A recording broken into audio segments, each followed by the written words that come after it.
I just finished building this cabinet to organize all of the garden supplies in the garage, and I thought this would be a great opportunity to share a few cabinet building tips so you can make your next cabinet better, faster, and stronger. I already have all my parts cut and labeled with sticky notes so I don't mix them up.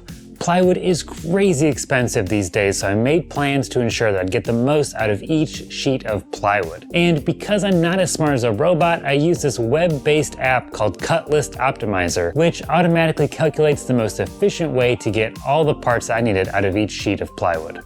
When building cabinets, I always use the highest grade of plywood that I can get. This typically means I'm using a plywood with a birch, maple, or even an oak veneer. For this project, I'll be using a pre-finished birch plywood that has a clear but super durable finish already applied to the surface. Using pre-finished plywood can save a ton of time and energy. All you have to do is cut the wood to size and then assemble your cabinet. No need to get out any extra finishing supplies. Who wants to do that? I saw this next tip online recently and it's so obvious, I can't believe I didn't think of it earlier. Most cabinets feature a toe kick at the bottom front of the case.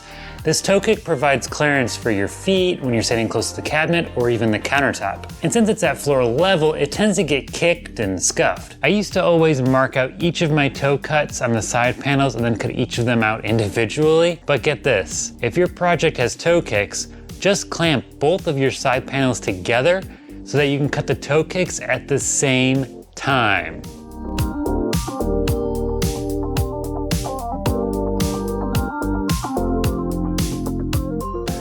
Before we start assembling the cabinet, I'm thinking it would be a nice upgrade if we added some edge banding. Edge banding on plywood levels up the design aesthetic of your project and makes for a much nicer finished looking product. Also, plywood edges are easily damaged if bumped or hit, and not to mention if plywood edges are exposed to moisture, they can sometimes start to expand or even delaminate. Edge banding can be made from solid hardwood, but unless I'm making a fancy pants cabinet, I prefer to stick with the iron-on edge banding like this stuff. This stuff is really low cost and super easy to apply. One thing I've been seeing a lot recently is people building cabinets and attaching the edge banding after they assemble the box. No! God, please, no! No! I highly recommend sticking on your edge banding first. It is way faster. It means you can use one of these handy dandy edge trimmers. It does quick work and leaves a near perfect edge on the plywood. I'll put a link to this edge trimmer in the description down below.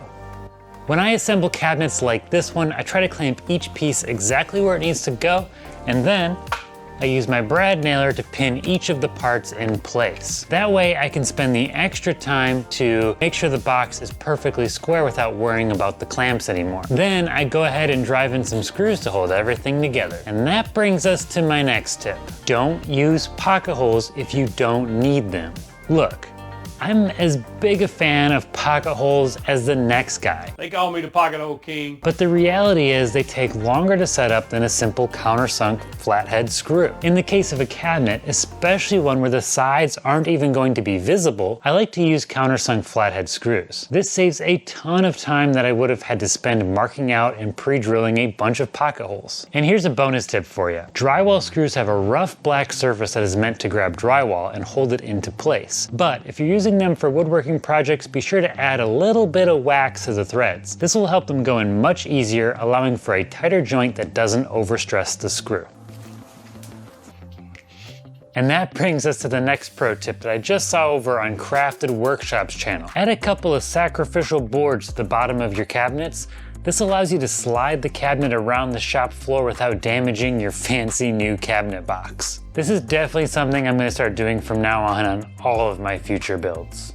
Building cabinet drawers is probably one of the worst parts of any cabinet build. It can get repetitive, cutting a bunch of the same identical pieces, clamping parts together on and on and on and on. Well, I found the absolute best way to build drawer boxes, in my opinion. It's super fast and easy. With all my pieces cut to length, I set up my pocket hole jig and get to work.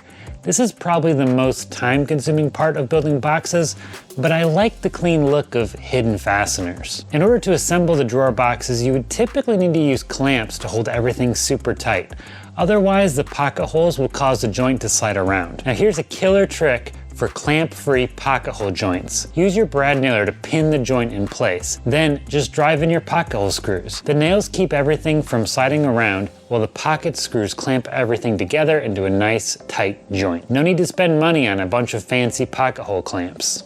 Now, getting drawer glides aligned consistently with each of the drawers requires a little bit of thought. Each glide needs to be at exactly the same height on each side, otherwise you'll have wonky drawers. And you don't want wonky drawers. To solve these potentially disastrous issues, here's what you do. On each of the drawers, use your square to make a line 2 inches from the bottom of the drawer. Then install each of your glide rails along this line. This keeps each of your drawer glides straight and consistent across all of your boxes. Next, I use a spacer to set the height of each of the glide bearings inside of the cabinet box. I try to keep this consistent so that I can use the same spacer over and over whenever possible.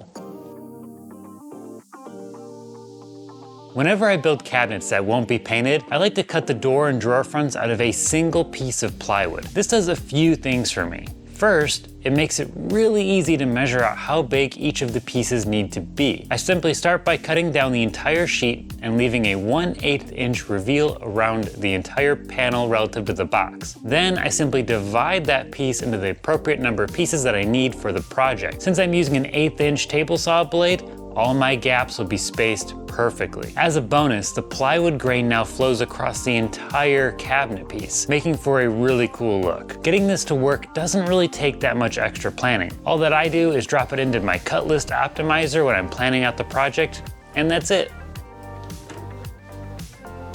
Of course, getting the drawer fronts aligned perfectly can be a little tricky. I've been using this really clever technique that doesn't require any fancy jigs, double stick tape, or even glue. All I do is before installing my drawer fronts, I mark out and pre-drill the holes for the drawer pulls. Marking out the drawer pulls can be done manually with a ruler, or you can use a fancy Craig jig. So anyways, to install the drawer front, I line it up against the drawer box and then use the 2 screws through the drawer pulls to fasten the drawer front to the box. Then I open the drawer and use 2 more screws from the inside to fasten the front to the box. Ta-da! Then all you have to do is remove those 2 screws from the drawer pull holes and install some drawer pulls. Now all I need to do is fill up this cabinet with all the junk that's been cluttering up my workshop. I'll see you in the next one.